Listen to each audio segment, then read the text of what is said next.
I'm like, if they offer me 40 grand, maybe 50 grand, then I'll be set for this for a little while and I can kind of figure it out. I can be a little comfortable. And my agent calls me. He was like, man, they offered you 100 grand. We turned it down. I was like, you did what? So you did what? I was like, where are you at right now? Like, you're fired. Give it a year, I bet they'll call you a genius. Our next guest is my sweet friend, Graham Bunn. Yeah. One of a kind. Who canceled that you got me in here? Game changers in culture. All right, let's go. Are you kidding me? When are you releasing You were this? a first pick. You were like the froth, you know? Raised in North Carolina, Graham Bunn is country music's favorite personality, charismatic, quick-witted. Graham has entertained audiences for years hosting country radio. He is the connection between country music fans and industry greats. He bridged the infamous gap between radio and TV by continuing on to Nashville and becoming the host of USA Network's TV show, Real Country. Welcome to Under the Covers. There we go. There are some things that I should add to it, but yeah, like Scooter Braun repping you. There's a lot of things to add to by it. Scooter Braun, which is, iconic. Scooter's iconic, and then picked up by Kevin Eubank Iconic and CAA. picky, right? Yeah, he's selective. So who was little Graham Bunn like as a kid? Well, all I wanted to be, I grew up in Raleigh, North Carolina, so, I was born on Tobacco Road, which anybody that's not familiar just means college basketball, like Carolina, Duke, NC State. And so college basketball was on the front page of the newspaper every day. So all I wanted to do was be a basketball player. I think I was 27 when I stopped playing basketball. Then I was really lost. That's all I had done my entire life. So you wanted to be a professional basketball. I never thought I would be a professional basketball player. I know that I look physically intimidating, but I'm not daunting in comparison to most NBA guys. But when that chapter of my life ended, then, it was really the hardest part of my life. Because when you have your first dream at 27, you move back from Europe and you're like starting from ground zero. Now, I did have a college degree, which is amazing, and some really cool relationships within the sports world. But other than that, I didn't really know what I was going to do. Were you on The Bachelor? I was on The Bachelor, which is also a crazy story. I've told it.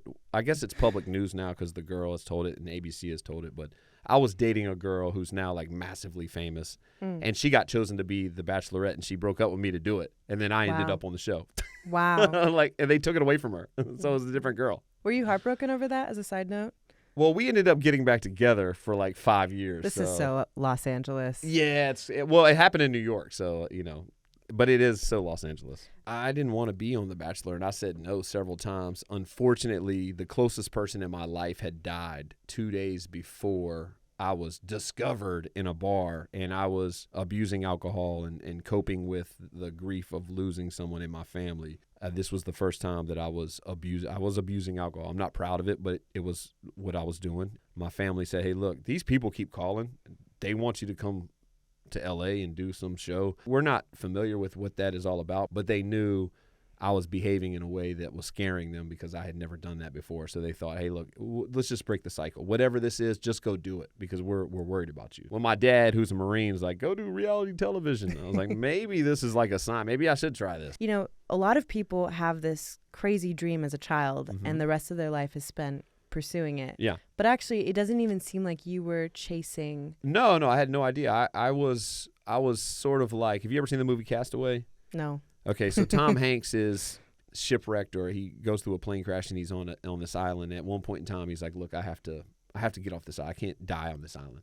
So he's out in the ocean, and in that ocean, like, land is somewhere, but when you're in the ocean, you don't know which direction land is. When I came back from Germany and basketball was over for me, I felt like I was in the middle of the ocean. I knew I was strong enough to make it to land. I just didn't know what direction to swim.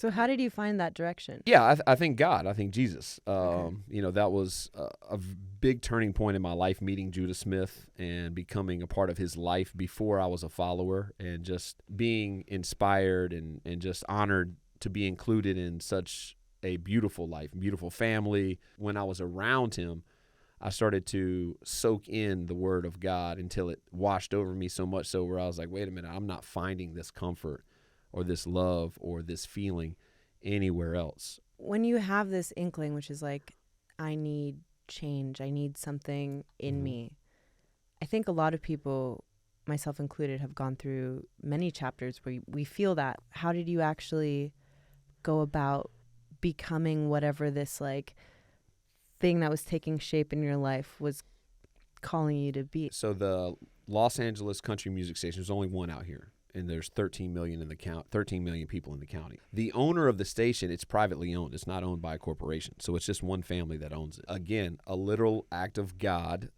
The owner of the station Googled Christian celebrities in Los Angeles, and my name was on that list. Because of The Bachelor? Because of The Bachelor.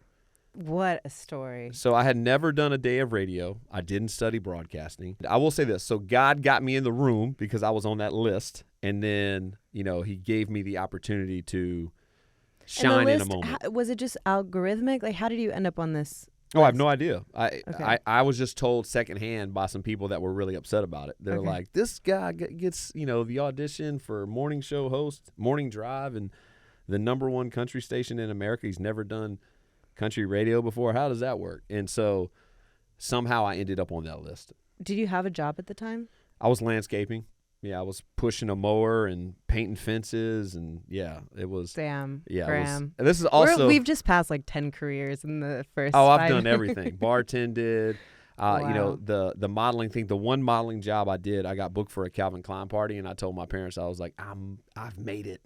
Yeah. I'm a huge model now. I'm doing you Calvin Klein. You Klein. gotta be hot to be on a Calvin Klein. No, ad. I show up and they're like, we need you to pass around hors d'oeuvres at Calvin Klein's birthday or whatever. Damn. It was not a modeling job. It was a waiter job, half naked. And I was like, here, you can keep your $50. I'm out. There are pictures. I don't think it got scrubbed, but there are pictures of that.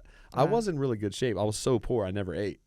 I was like really good shape back then. That's called positive reframing. Right. I love that. Yeah. Honestly, I think I got the part before I walked in the door because at the time, and you know this because you live in Los Angeles, it was August. It was like 105 out.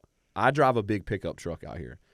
So the thing about driving a pickup truck is your friends always ask you to move furniture when they need to move. Yeah.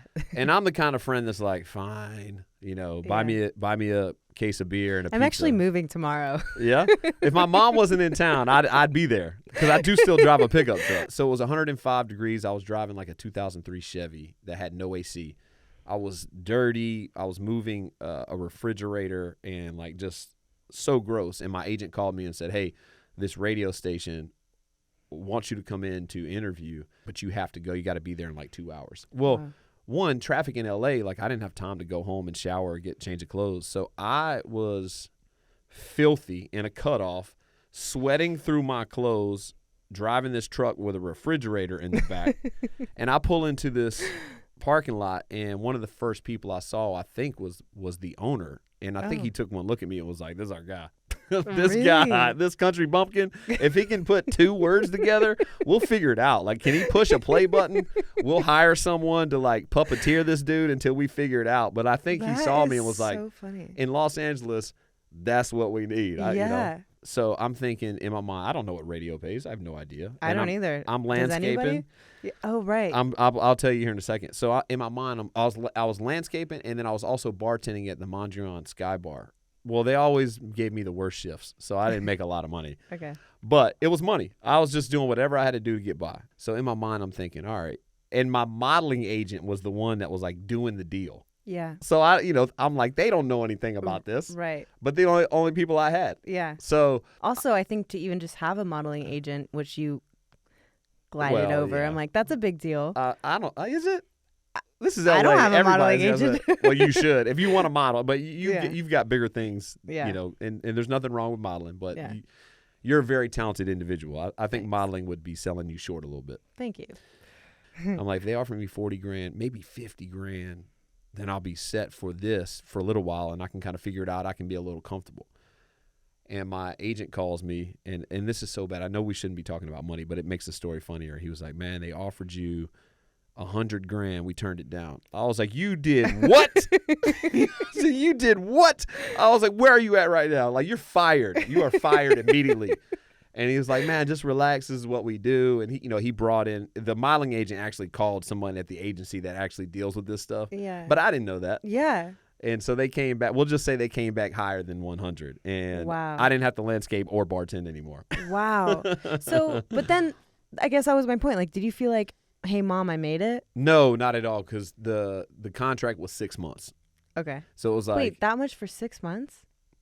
Wow, Graham. okay, no, Making it was the only big bucks. it was the contract was only. I'm not going to get into the money stuff. The contract was only guaranteed. They could fire me after 6 months, but they were guaranteed to pay me for 6 months. Okay. So I'm thinking, all right, that's going to be challenging because I've never done radio before. This is going to be trial by fire. Yeah. Were you going home like crash coursing homework? Did you feel like you were meant for this role? And no, I never felt like this was my calling, but I did feel like this was a wonderful opportunity given to me by God. Yeah. And it was like he gave me all the tools to garden, but he was like, but you got to do the labor.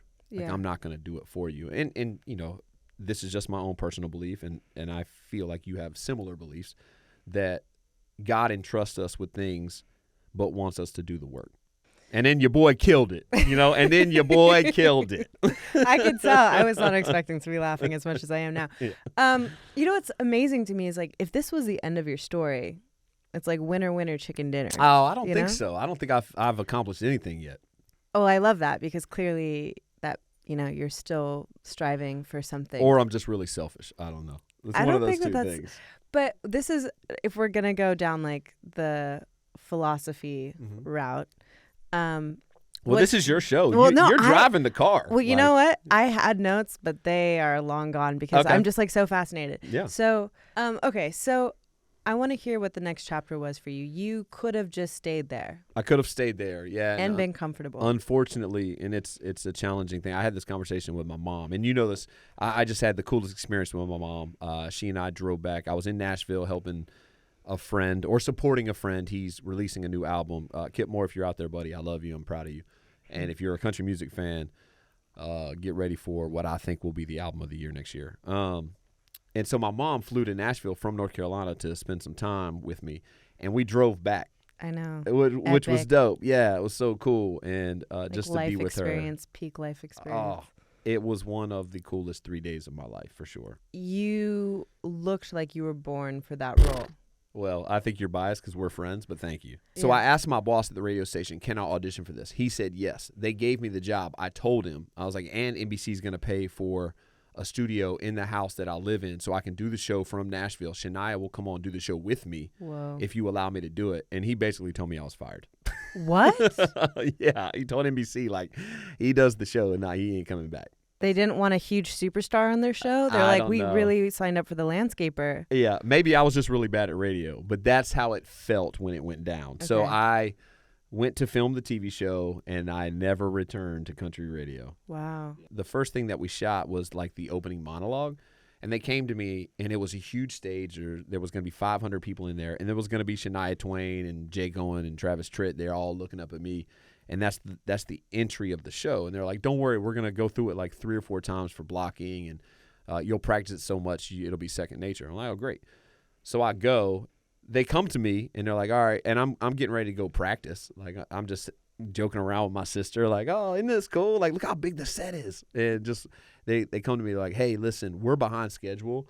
So the crowd's already in there and we're going to film the opening monologue. You got this. No worries. Wow. So I was like, so when is that going down? They're like, oh, right now. We need you to come to stage. Wow. So I was nervous for about 30 seconds. And then once you get out there and start doing it, then you just, Yeah, you the hit training takes flow. over. Yeah, yeah. No, I think that becoming comfortable with discomfort is so important. And I feel like I've definitely had to just be like, this is my ego and I'm aware that it exists and I will get scared if this happens. But if I value that, then I'll never try. And if you don't value that and you value what you can create, then you end up exploring and pushing those limits. And I feel like that's been super helpful. Now that is really getting under the covers right there. Where's the blanket? We are under the covers right now. Hey, yo. So I want to come back to like present day. So Okay. how the heck did you end up working with Scooter Braun? Because first of all, Scooter Yeah. Braun is notoriously incredible. Yeah. And I remember listening to him on a podcast and he said something like, don't come find me. I will find, I'll find you. Yeah. And he will. He will. So how did he find you? I've known Scooter since college. What? So I've known Scooter over 20 years. And the cool thing about Scooter is Scooter didn't get involved with me professionally until it was like a proven commodity. He told me, look, I love you and we'll always be brothers. Like he's a really close friend. Like I spend Thanksgiving at his house and like I coach his kids in basketball. But he said when it comes to business, like this is a business. And when you're ready, if you're ever ready, I'll come get you, you know? Wow. And so it was years of me plugging away until some things went my direction. No, the CAA thing, and also, you know, I earned that one too. But I had known Kevin Uvain because when I moved here, I just fall into these weird scenarios. And I think it's God placing me in these spaces to say, look, I care about you. I want you to do the work to create a wonderful life for yourself. But I love you, and I'm going to put you there because you're my child, and, you know, this is what parents do. I was at I went to a party, a house party, and my buddies come over and they're like, hey, one of our friends, like his son needs some help in basketball. And, you know, you're a former pro basketball player. Would you ever coach him up? I said, yeah, of course. If he's your friend, I'll do it. I walked over, I meet the guy. He's like, yeah, why don't you come over to the house? Like, meet my son. If you guys get along, like, I'd love to hire you to coach him. And I said, man, I'll just do it for free. You know, it's basketball. Like, I enjoy basketball, and I like kids. Like, I used to coach, you know, high school camps, and then I'll pull up to, well, I'll just say a palatial estate where the address, because I'm not from LA, so he gave me the address. I was like, great. Yeah. Now I know that address. Yeah. I'm like, what? I've been to a few of those where you're like, where am I? Yeah, like I was like, this is LA. Like that, there's a lot. Where are the other houses at? Yeah, I need to rethink that doing this for free thing. Like, and he paid me. He was great. Yeah. He's like, dude, you're not gonna do it for free. But it ended up being Kevin Uvain, who owns CAA. Whoa. So, do you ever feel intimidated to talk about like your core beliefs? Because I feel like you have a lot of. No. Wow. Take it or leave it. You know what I mean? Especially in LA. Like, You never think that people are gonna unfollow? Oh, of course they'll unfollow. Okay. I just don't care. Like, you know, it is what it is. I think I'm way better at being me than anything else.